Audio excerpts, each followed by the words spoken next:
The cover doesn't suggest it, but this is a new hard rock band formed by the duo James Robledo, Sinner's Blood lead singer, and Francisco Savino, False Memories guitarist, and sponsored by Frontiers Music, a hotbed for the genre.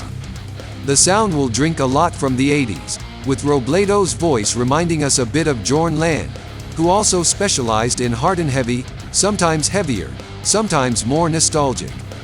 Curiously, Robledo participated in the Chilean version of The Voice and has been very active. This new project proves his talent.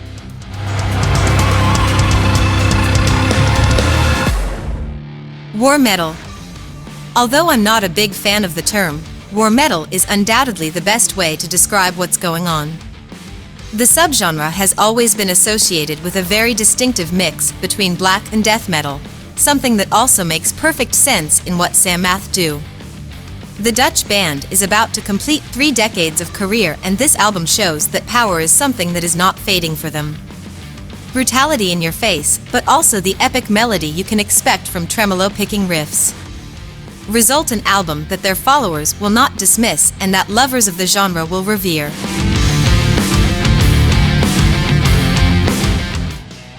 Carcariass has always been one of the outstanding bands in French death metal. A brutality that was converted to sounds and compositions more and more progressive. Until we get to this afterworld, that might be a shock for all those who followed the band.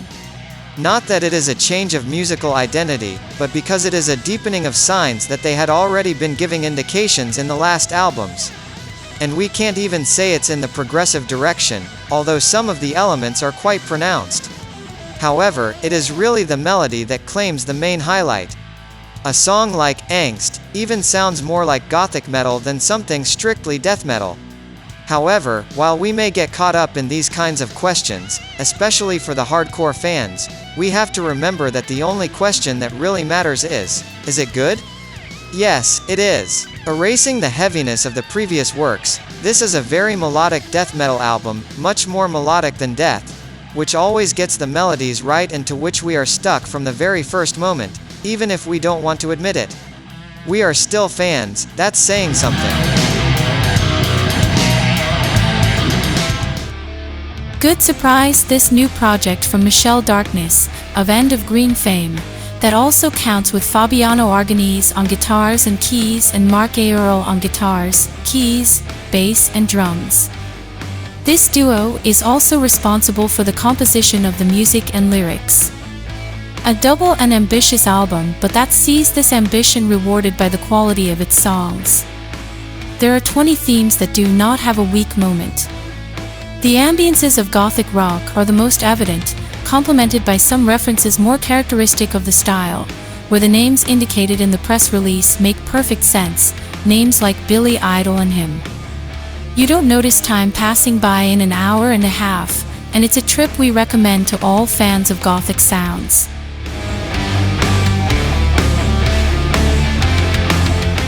Sirenia returns, and they return quite different than what they have been doing.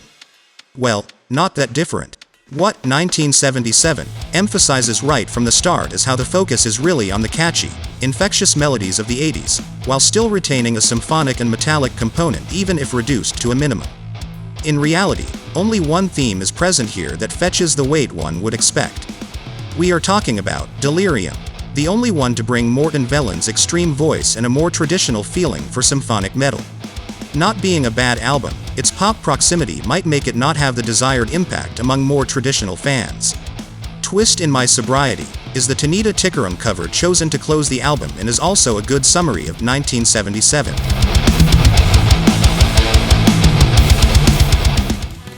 I have to confess that I didn't expect something like this when I heard we were looking at a project by George Lynch, ex-Dokken and currently in the Lynch Mob, with multi-instrumentalist Joe Hayes with Meixsell joining on vocals. Even more so on a label like Frontiers. Although it's labeled as hard rock, what we have is an instrumental rock, metal that takes us back a few years, when industrial was emerging with some exciting projects such as Marilyn Manson, Clawfinger and others. If the surprise was initially unpleasant because we were tuned for something more traditional, The fact that we had an album full of good records, good melodies, and even some surprisingly more traditional things made us convert. With an open mind, anything can be achieved. Promising debut by the French Arae, who bring us with this, the Mightless One, that ruthless death metal feeling where they don't shy away from adding melody as well.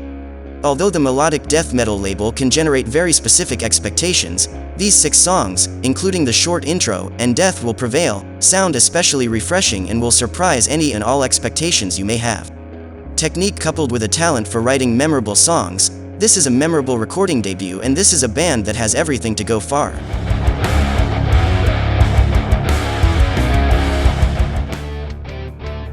Debut record by Canadian Citizen Rage, whose name says it all. And what the name doesn't say, the cover completes in conjunction with the title. We have a hardcore protest, whose value is not only and exclusively related to its lyrical part. Their music is powerful and spares no energy and aggression. And that's just as well, since we're talking about hardcore. We could add that they have many special guests and that they even have a Rebel Spell cover for the song Breath. But honestly, what really matters here is the power and impact their music has, the sense these protest weapons make in relation to the current state of the Western and so-called developed world.